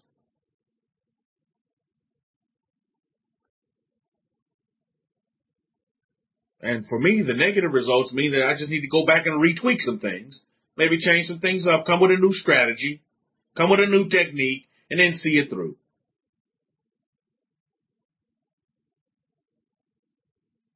But in my life, there's no such thing as failure. I don't fail. I'm a success. How can I be a success and tell myself in the mirror every day that I'm successful, yet at the same time say I fail? No, that's hypocritical. I can't do that. Because I am a success, and I am success. So how can I be failure? So we have to be very careful, and we have to guard ourselves against cursing ourselves down. Because the powers of Israel has not cursed you, as has been so properly propagated on YouTube. Oh, you're cursed, you're cursed. The same way they use that same slogan of sinner, sinner, chicken dinner. Oh, you're a sinner, you're a sinner, you're a sinner, you're a sinner, you are a sinner. No, I'm not. But again, when you've been told that so much, then that's what you will be. Right, Nakshan? Right, Nakshan? You're Nakshan telling you he's a success. He's a winner. He's not a loser. He's the head. He's not the tail. Right, Nakshan Clophus? In all your glory? So this is what we must understand going forward, Mishpahah. How do we build up our belief system? By seeing results. How do we get results? By following proper procedures and techniques. That's how you're going to get results. That's the only way you're going to get results. And even if you do get some, not so successful results, then you make some changes. And you do some tweaking. Maybe some retweaking on top of the tweaking. Until you get proper results that satisfy you. That tell you that you are successful. Too many times, listen, if you're not being beat down by the media, beat down by religion, there's so much negativity in the world. Where does the positivity come from? It comes from results. And folks want to be around people that are successful and get results. That's why Hakohen has such a following all over the world. It's because he gives you results in your lives. And in my life, you get results. Nakshan, my 14-month-old, he comes in here. He is a result of what Hakohen told me many years ago. He's a result of that. And I continue to reap the blessings of that result. And I continue to see the blessings in that result every day. So we just keep moving from strength to strength. It's not about religion. It's not about some kind of ideology that's going to divide. No, it's about coming together to multiply, to make the world a better place at the end of the day. And we all play a role in that in some kind of capacity, way, shape, form, or fashion. To make your world. Well, what is my world? I can't even leave my city or my state because of coronavirus and blah, blah, blah. It's your neighborhood. It starts with your family, actually. And then it branches out from there. You make your family great, then you are great. You have done your part. And then it just illuminates from there. It just branches out from home base, from your sanctuary, your house, your home. Many folks have houses, but they haven't made it a home yet. Some folks don't even like to go to their house. They prefer to stay at work. I have a my goodness. I have a lot of my contemporaries who think that same way. They rather work all the overtime in the world than to go stay at their house, because their house is not a home. It's not a place of peace and of love. It's not a place to where they can relax. It's not a place to where they can recharge. It's just the opposite. They're ducking and dodging knives and pots and pans. So they don't want to be in that environment. So they'd rather be at work. I'll take all the overtime that's out there, they say, so I don't have to be home with my family. And for me, it's just the opposite. Family's everything to me. So what am I grateful for? Grateful for my family every day. You just can't pick one day out of the year to be grateful for me. I'm grateful and I'm thankful every single day of my life. And I'll take that with me into the next life as well. And I'll pass this legacy on to my children and my children's children going forward. This is how we make the world a better place. This is how you allow your light to shine. It's first that you shine the light within yourself and realize how powerful you really are, and realize that you can have anything you desire for yourself, and thus making the powers of Israel happy and completing the mission of meeting your marks, because you did everything you desired to do in this life and some, without regret. No doubt here, no hope here. Your belief system was based upon results. And you have the techniques, the strategies, the abilities to do whatever you desire for yourself or whatever you want for yourself. This is where we are. Jacob's ladder? Well, yes, Jacob had a ladder, has a ladder. But what about your ladder? Do you go up and down your ladder?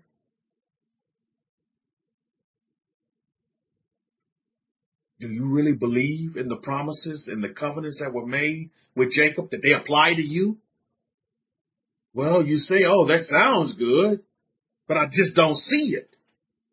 That sounds good, but I just don't believe it.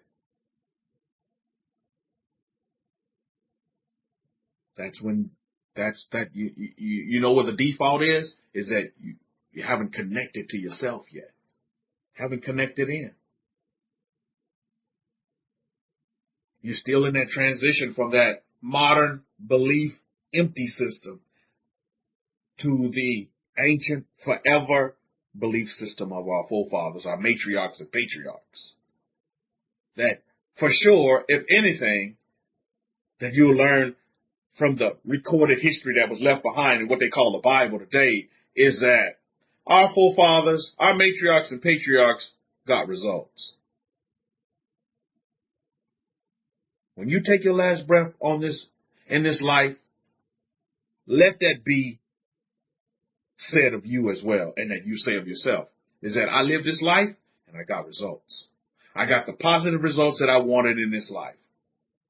Because life can throw you some negative results sometimes too, based upon the actions that you do take, based upon your doings. But what did I do with my life? What am I doing with my life? You're still writing history right now as we speak. So when I ask you the question, are two eyes better than one? Meditate on that this week. Are two eyes better than one eye? Really? Think about that. Think about that. I've been using my two eyes for a long time, and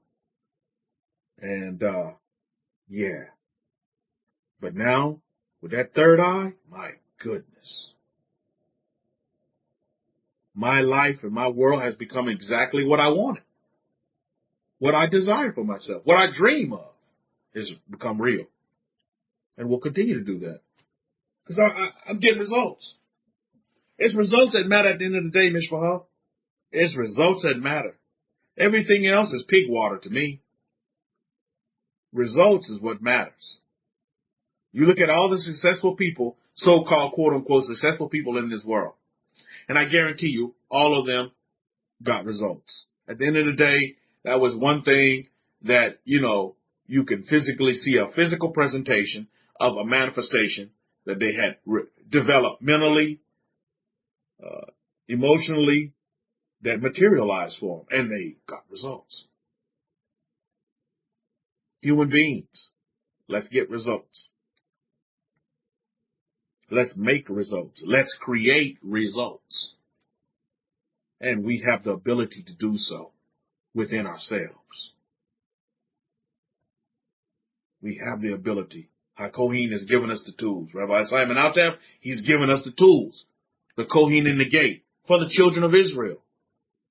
And this is what's going to attract folks to you.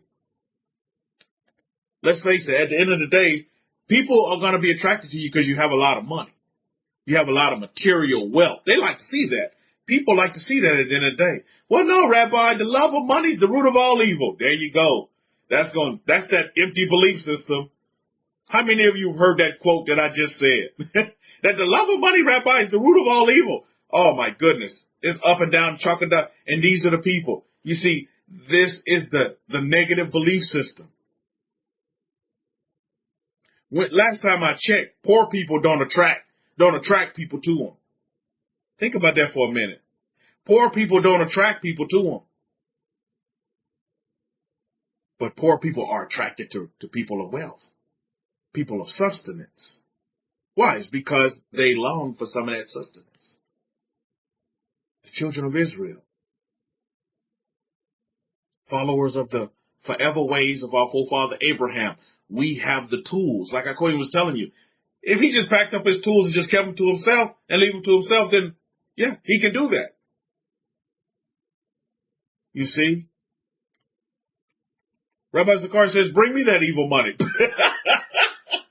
Rabbi Zachariah, that evil money is coming to you from all directions. Baruch Hashem. Sure is. From all directions, money come to you. Evil, good money. I mean, Since when has money become evil and good? I tell you, right? I tell you. But again, they've even labeled money as evil, right? Oh, that money's so evil. Oh, no, it's not. Go tell that to King Solomon.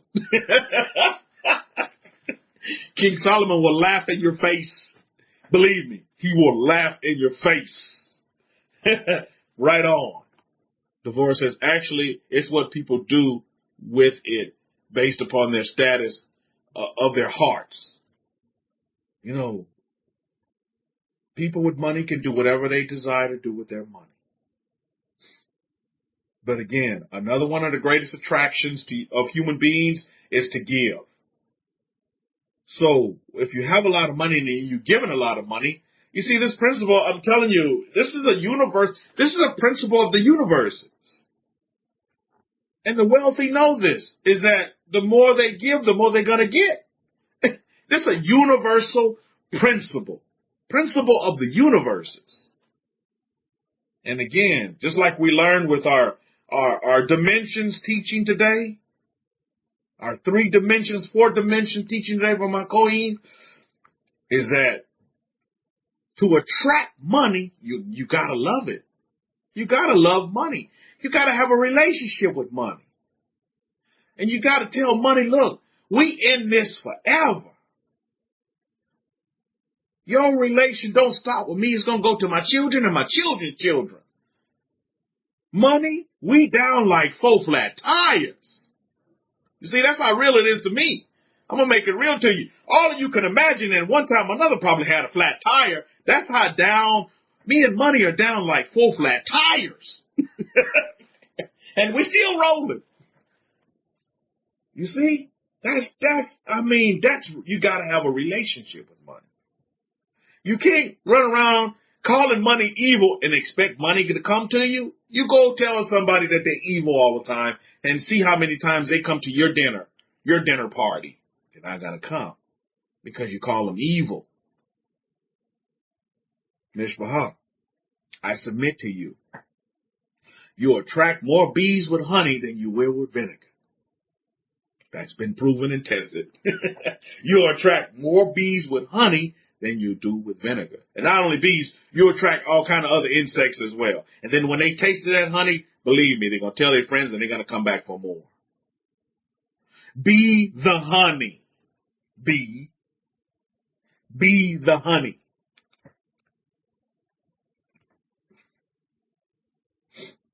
How many of you in this room even want to attract? Believe me, whether you want to attract or not, you will, your energy. And you'll find that what you attract to yourself is truly what you are. What are you attracting to you? I'm telling you. Your energy at the end of the day.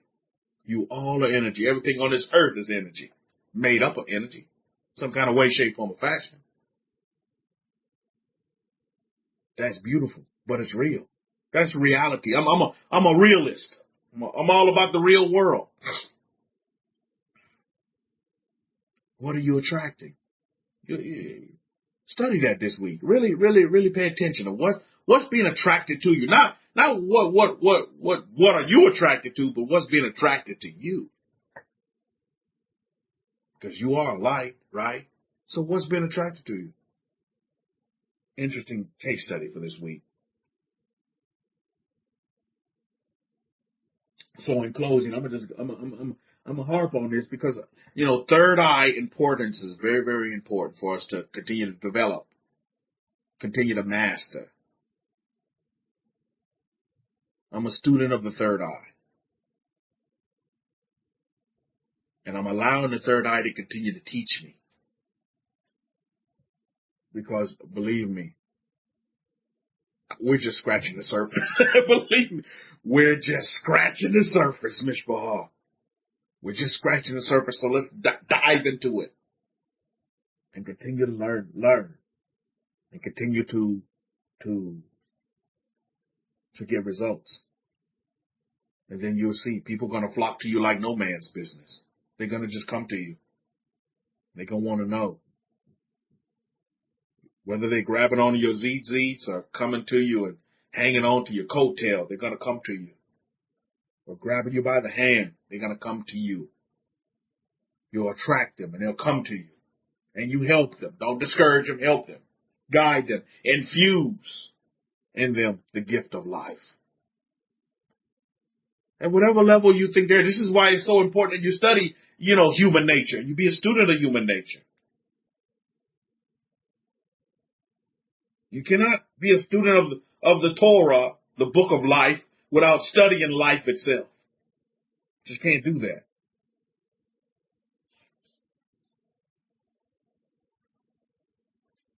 We're going to continue to leave a great legacy that our forefathers established for us, starting with Abraham. We're going to continue it on, Mishpah. I don't care how few of you are in this room. It really doesn't matter at the end of the day. How few of you listen in on YouTube, it really doesn't matter to me at the end of the day. Because I'm going to continue it. Whether you're with me or not, it really doesn't matter. Because I'm going to continue it. It will go on. It's been going on before us. It's going to go on after us. This energy cannot be diminished. Cannot be killed off. It cannot go away. It doesn't dissipate and it doesn't go away. It won't cease to exist. It's beautiful, isn't it? We have a role and responsibility to play as the children of Israel. Let's continue to learn it. Let's continue to adopt these ways. These forever ways, these ancient ways is not for everybody.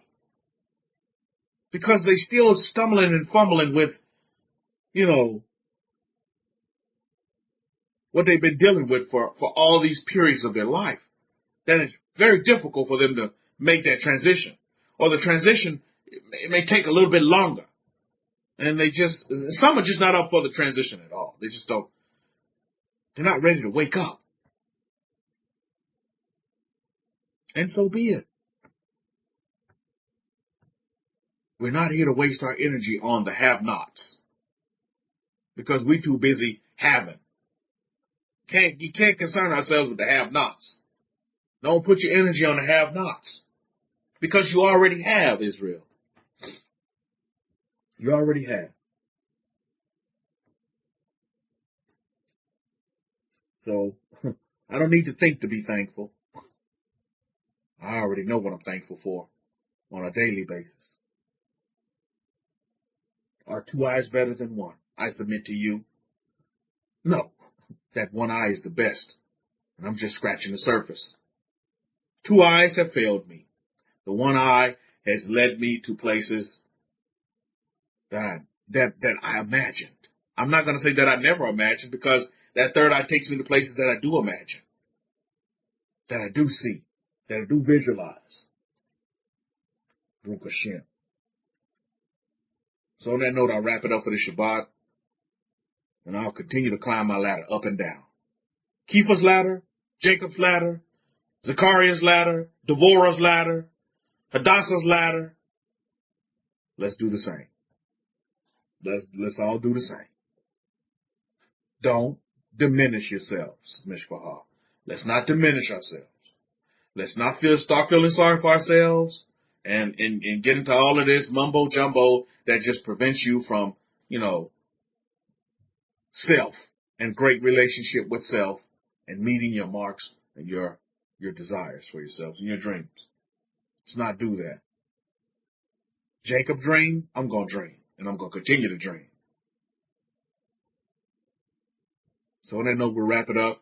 Safe travels, HaKohim, and Mishpah. Have an awesome 6 days of labor ahead as we continue to press on. For those of you who do celebrate, Hanukkah is coming up around the corner. The Festival of Lights, by the way. Not commanded by the Torah, but again, I think it's a great tradition. Festival of Lights, Baruch Hashem. And so that's the next one that we're gearing up for. But on the mandated front, Passover is our next festival, Baruch Hashem. So we give thanks always. And again, we give thanks. Over to you, Akoim. We'll wrap it up for this Shabbat. I'll say Shabbat Shalom and Shalom Shalom to all of you, Mishpah. Have a wonderful 6 days of labor. Have an awesome Shabbat with your family, friends, and loved ones. Safe travels, Akohim. Back to the family. Baruch Hashem.